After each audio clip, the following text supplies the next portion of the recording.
Olá, bom dia! Vamos dar continuidade com a nossa aula de hoje, agora com a disciplina de Ciências. Em Ciências nós estamos aprendendo sobre a água, sobre a vida dos organismos aquáticos. Nós sabemos aí que existem muita vida dentro da água, né?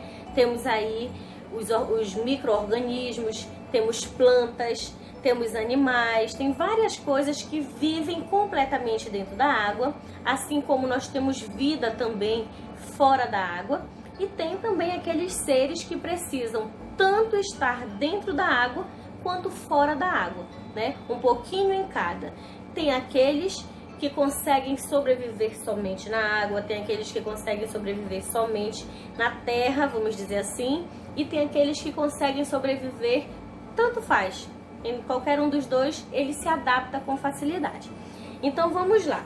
Nós vamos hoje na aula de ciências estudar, fazer as atividades da página 11 do livro do livro didático e as páginas 54 e 55 do livro de atividades, tá? Antes disso, vamos só relembrar que micro-organismos que existem dentro da água, o conjunto desses micro-organismos chama-se plâncton. Os plânctons, eles podem estar divididos em duas equipes, né, em dois grupos. O primeiro grupo é do fitoplâncton, que são aqueles seres que precisam realizar a fotossíntese. Então, esses seres precisam da fotossíntese, eles precisam ter algo ali com um contato fora da água para extrair a luz do sol e realizar a fotossíntese para sobreviver. No caso, plantas, algumas algas. E temos também os zooplânctons, que são os animaizinhos que vivem lá, os pequenos organismos que eles contribuem bastante para a alimentação dos outros seres aquáticos, tá? Vamos lá. Vamos pegar a página 11 do livro didático. Na página 11, a questão está pedindo para você ler um texto para, através da interpretação, você responder as atividades, tá bom? O texto é assim. O texto é de Ana Maria Machado e o nome do texto é Severino Faz Chover. O texto diz o seguinte: Severino era mesmo muito parecido com uma porção de outros meninos que a gente conhece. A terra de Severino é que não era muito parecida com uma porção de outros lugares que a gente conhece. Sabe por quê? É que lá quase nunca chovia. Por isso a terra era seca, cheia de poeira, tudo era amarelo. Muitas árvores não tinham mais nem folhas, nem flores, nem frutas gostosas para a gente comer. Tudo estava seco, até o riozinho, e as pessoas iam ficando tristes. Esse texto, gente, infelizmente ele retrata a realidade de muitos lugares, né? Muitos lugares sofrem com a seca. Por exemplo, aqui no Brasil, nós podemos citar um dos exemplos mais notórios, é a seca do Nordeste, né? O Nordeste ele sofre muito com a seca. E isso acarreta problemas nos diversos setores, econômicos, sociais, financeiros, né? De várias formas ele afeta. Por quê?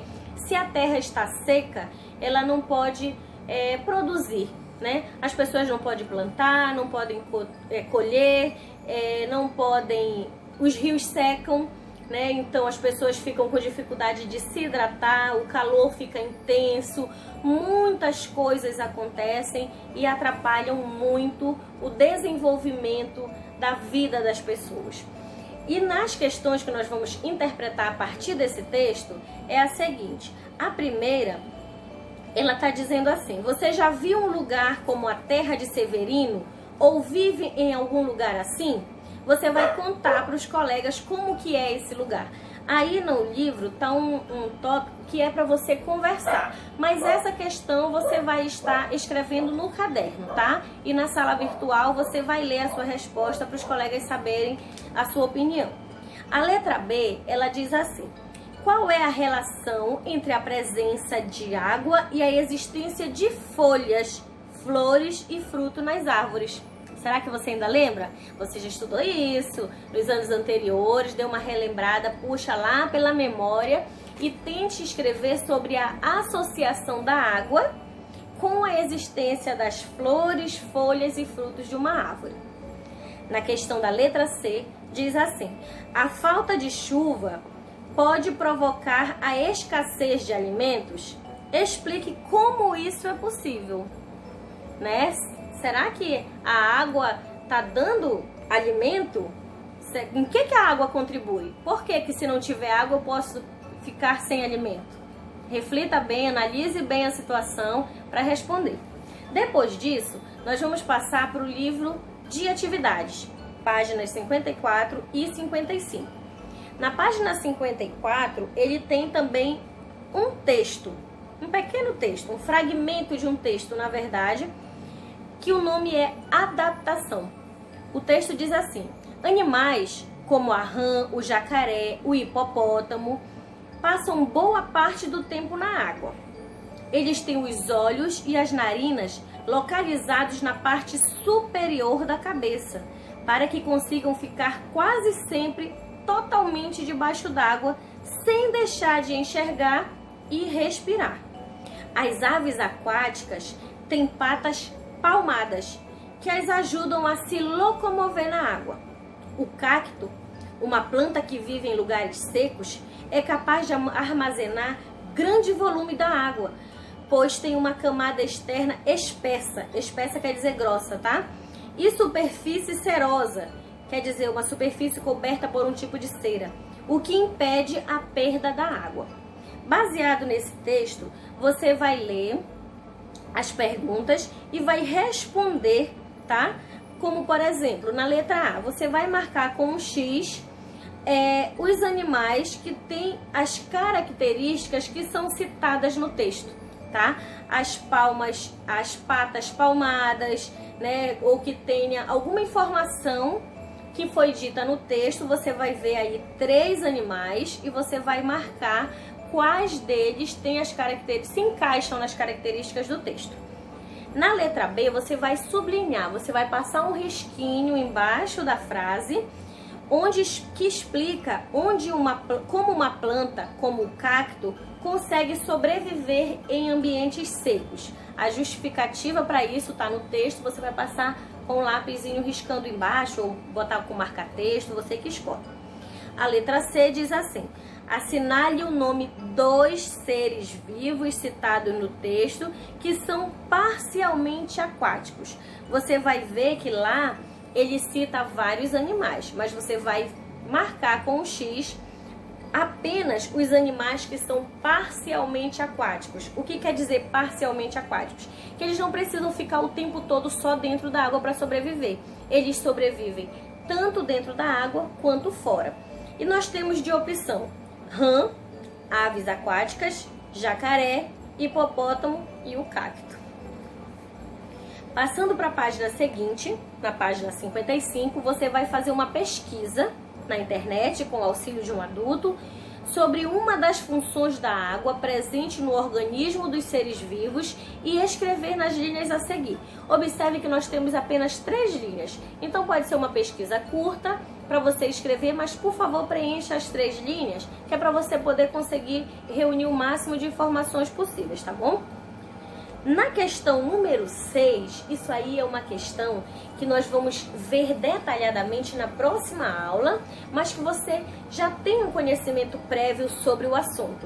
Então, por isso, você vai realizar essa atividade, onde você vai colorir, tá? Então, aproveitando o conhecimento prévio que você tem sobre o assunto, você vai fazer a atividade da questão número 6, onde você vai colorir de azul todos os seres que vivem em ambiente de água doce.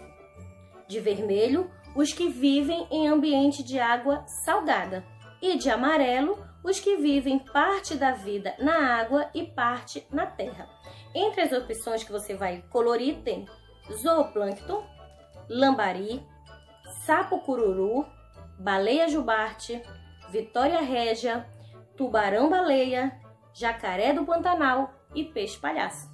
vou dar uma dica. Pode pesquisar, pesquisa lá na internet, tenta relembrar alguma coisinha aí para responder a atividade. Na questão número 7,